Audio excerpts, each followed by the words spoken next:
Today, we're going to dive into a really powerful story.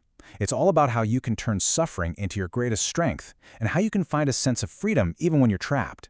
It's a story that completely redefines an idea we all think we understand: patience. So, I want you to picture this. The year is 1815. Imagine a fortress made of cold, dark stone and silence, an island surrounded by the rough, unforgiving sea. This is the Château, a prison that no one ever escapes from. And deep inside this fortress, we find our hero. His name is Edmond Dantès. Just a few weeks ago, his life was perfect. He was about to become captain of his own ship. He was engaged to a woman he loved. He had this amazing future ahead of him. But now, it's all gone. Betrayed by men he thought were his friends, he's been locked away, all alone. And get this, he's only 19 years old. Just think about that for a second. All the hope, all the dreams of a young life, just stolen from him, replaced by nothing but 4 stone walls. For the first few years, his life is just pure agony. He screams until his throat is raw. He begs for answers that, of course, never come.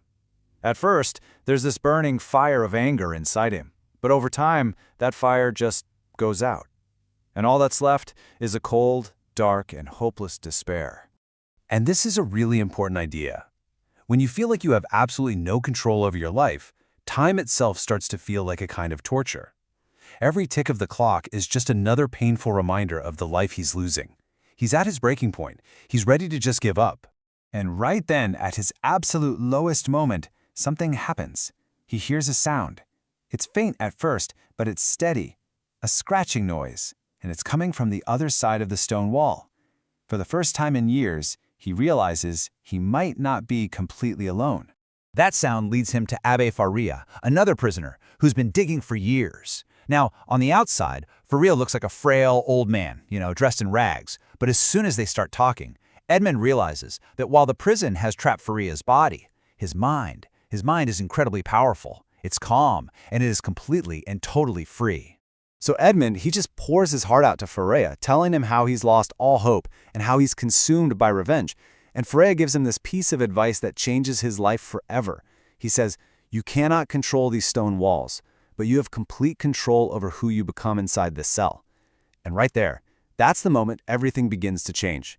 Faria goes on to explain that revenge, well, that's just a poison that will destroy him. But knowledge is a weapon. And patience, he says, is the strong hand you need to hold that weapon and use it at the right time. And with those words, a whole new journey starts for Edmond. And it's not a journey to escape the prison, not yet. It's an inner journey of transformation. For the next 10 years, there, in the total darkness of that cell, Faria becomes his teacher. You can really see the complete shift in his whole mindset. Before Faria, Edmond was just a victim. He was just counting the days, waiting to die. But now he's a student, and he's focused on making every single day count. His prison, which was once a tomb, has now become his university. And what a university it was. Faria taught Edmond everything he knew. Mathematics, to make his thinking sharp and logical. Philosophy, to discipline his mind and his emotions. History, so he could understand how the world works. And not just one, but 5 different languages. He was building an incredible mind. And maybe this was the most important lesson of all. Edmond learned not to run away from his suffering, but to use it. All that pain became the fire that forged a new, stronger, and more powerful identity. And this whole story gives us a brilliant new way to think about patience. We often think of patience as just waiting, doing nothing. But this story shows us that true patience is active. It's the intense, quiet, hard work of preparing yourself for that moment when your opportunity finally arrives. It's really about having this deep, unshakable trust that all your efforts, all the studying, all the practice, all the preparation will eventually mean something, that it will all bear fruit, even when you can't see any sign of progress. So this story leaves us with a really powerful question for our own lives. We all have walls we can't change, right? Situations that are just outside of our control. The story of Edmond Dantès asks every single one of us, when you cannot change your walls, how will you choose to change your mind? We've already journeyed through the incredible story of Edmond Dantès and his transformation. But now Now we're going to dive a little deeper into the specific words, the very language that shaped his path of Stoic endurance. So let's take a closer look at the language of this story. These are the words and expressions that really carried the weight of everything you just heard. And trust me, they're worth keeping. All right, our first phrase is to be consumed by. Try saying that. Remember in the story, before Edmond finds his true purpose, he is completely consumed by a burning anger, just completely overtaken by it. Now here's how you might use it in a more everyday situation. Listen and then repeat. After making a big mistake at work, she was consumed by guilt for the rest of the week.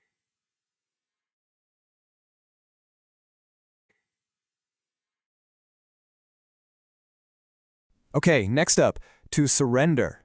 Your turn. Think back to that moment when Edmond felt absolutely hopeless in his cell. He was just ready to surrender to the darkness. Okay, now let's try it in a different way. Ready?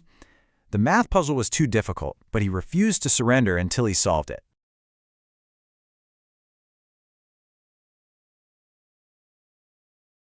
This next word is a really powerful one. Ready? Unshakable.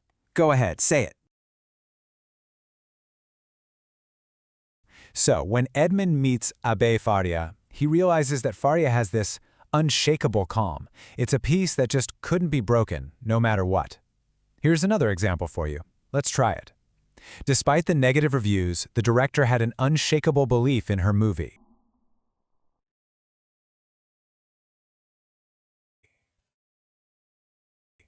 All right, let's try this phrase. It's a great one. To bide one's time. Edmond learns what might be the hardest Stoic lesson of all from Faria: how to be patient, how to wait for just the right moment, how to bide his time. This is something that applies to so many parts of life. For instance, listen to this. If you want a promotion, sometimes you just have to work hard and bide your time until an opportunity opens up. Okay, our next word is to forge. Your turn.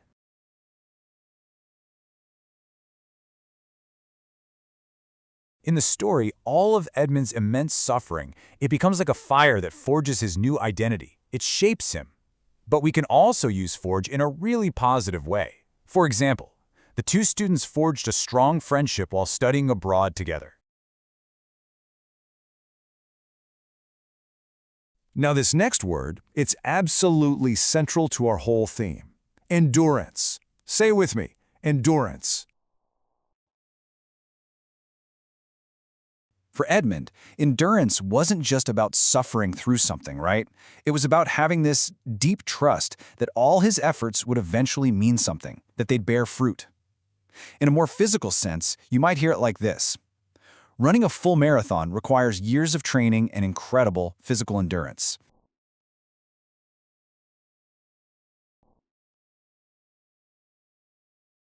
Okay, here's a very specific phrase. Solitary confinement. Let's hear you say it.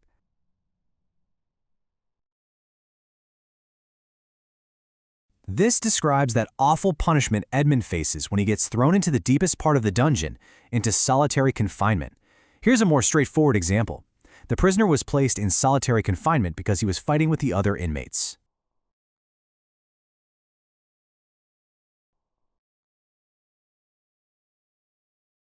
And now for our final phrase, and this might just be the most important one of all, a shift in perspective. Try that one.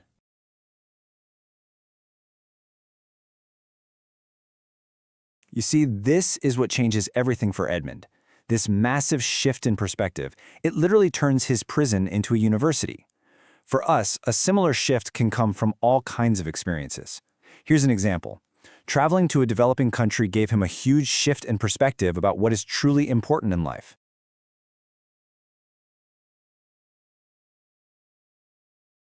Excellent work.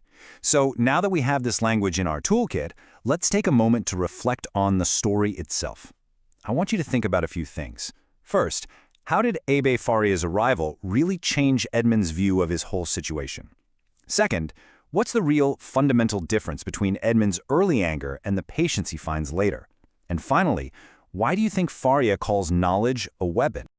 Just take a moment and let those questions sink in. Because really, these questions aren't just about some character in a book, right? They're about us. Think about it. Whenever we start a long journey, and I mean something like mastering a new language, we often feel exactly like Edmond did in those early years. We feel, well, trapped by our own limitations. We get so frustrated that we can't express ourselves perfectly. We want to see those immediate results. And when the progress feels agonizingly slow, it is so tempting to just surrender. But here's the Stoic lesson. We can't control the timeline. You just can't.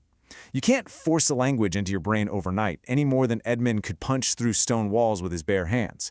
But what can you control? Your daily practice. You can choose to show up, to read, to listen, and to build your mind one little brick at a time. And that is why learning a language isn't a sprint. It's an exercise in Stoic endurance. It requires that huge, crucial shift in perspective. It's all about stopping the worry about how far you still have to go, and instead finding a real purpose, maybe even some joy, in the effort you put in every single day. It reminds me of what Alexandre Dumas wrote at the very end of his novel. He said, "All human wisdom is contained in these two words, wait and hope." So, now it's your turn. I'd love to hear from you. What's a long-term goal that's really testing your patience right now? Share your story in the comments, and try using the phrase, "I am learning to endure." Tell us what you're working through. We'd really love to hear about your journey. Thank you so much for joining me today.